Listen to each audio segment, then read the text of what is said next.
दर्शकबिन खुसीको खबर छ। राम जीवित भनेर फर्केका छन्। राम जीवित भनेर फर्केको अहिलेसम्म दुर्गा आमा र सुर्तीलाई भने थाहा भएको छैन। दुर्गा आमा र सुर्तीलाई भने राम मरिसक्यो, रामको अन्त्येष्टि भइसक्यो भनेर त्यहाँ खुसी मनाइरहेका छन्। तर दुर्गा आमा र सुर्तीको काल भनेर राम जीवित भनेर फर्किसकेका छन्। रामले आफ्नो भेष चेन्ज गरे, त्यति बेला साधुको भेषमा फर्केका छन्।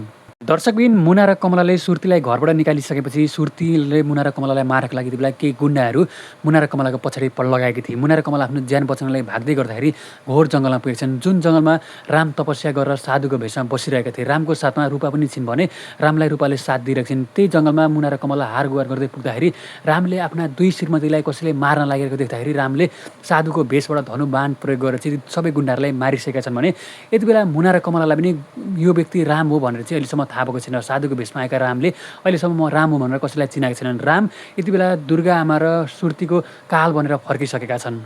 दर्शकबिन के अब मुना र कमलाले यही व्यक्ति नै राम हो भनेर चिन्लान् त? जो व्यक्तिले साधुको भेष प्रयोग गरेर चाहिँ आफ्ना दुई श्रीमतीलाई कालको मुखबाट नि बचाइसकेको छ र दुर्गा आमा र यता सुर्तीसँग बदला लिन खोज्दैछ, त्यो व्यक्ति राम हो भनेर मुना र कमलाले कहिले चिन्लान् त? दर्शकबिन के रामले अब सुर्ती र दुर्गा आमालाई आफूमाथि गरेको अत्याचारको बदला लिलान् त? राम अब बदला लिनको लागि फर्केका हुन्। रामले बदला लिनेछन्। रामले आफ्नो भेष चेन्ज गरिसकेका छन्। आफ्नो भेष चेन्ज गरेर सबैसँग बदला लिइसकेपछि उनले अन्तिममा आफू राम हो भन्ने कुराहरू आफ्ना दुई श्रीमतीलाई चिनाउने छन्। अहिलेसम्म रामले आफू राम हो भनेर दुई श्रीमतीलाई चिनाएका पनि छैनन् र रामलाई एकदमै धेरै साथ दिइरहेको छिन् रूपाले। दर्शकबिन यता सुर्ती दुर्गामा विशाल बिकी भने रामको अन्त्येष्टि भइसक्यो, राम मरिसक्यो भन्ने खुसियालीमा पार्टी गरिरहेका छन्, खुसियाली मनाइरहेका छन्। उनीहरूलाई के थाहा राम जीवित भनेर फर्किँदैछ भन्ने कुरा? कतै कतै दुर्गा आमालाई चाहिँ थाहा भएको छ राम जीवित भनेर फर्केको छ भन्ने कुरा, तर उनलाई पनि अहिलेसम्म ठ्याक्कै थाहा भइसकेको छैन। तर विशाल र बिकीले उनीहरूलाई भनिसकेका छन् रामको अन्त्येष्टि भइसक्यो, रामलाई हामीले फेरि पनि हस्पिटल गएर निकालेर लिएर मारेर खोलामा फ्यालेका हौँ, अन्त्येष्टि गरिसकेका हौँ भनेर यति बेला भनिरहेका छन् विशाल र बिकीले। भने राम भने जीवित भनेर फर्केका छन्। के दर्शकबिन अब रामले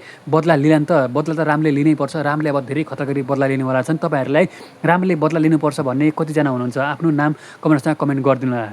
दर्शकबिन रामले के अब थाहा पाउलान् त आफूमाथि अत्याचार गर्ने सुर्ती दुर्गा आमा र विशाल बिकी हुन् भन्ने कुरा? दर्शकबिन रामले आफ्नो भेष चेन्ज नगरिकन सुर्ती दुर्गामा आफूमाथि अत्याचार गर्ने सबैको अन्त्येष्टि गरेर मात्र आफू राम हो भनेर चिनाउँदैछन्। के अब रामलाई रूपाले पनि साथ दिइरहेको छिन्? रामले यी सबै पापीहरूको अन्त्येष्टि गर्लान् त? तपाईँहरूलाई के लाग्छ? आफ्नो विचार कमेन्टमा लेखिदिनु होला।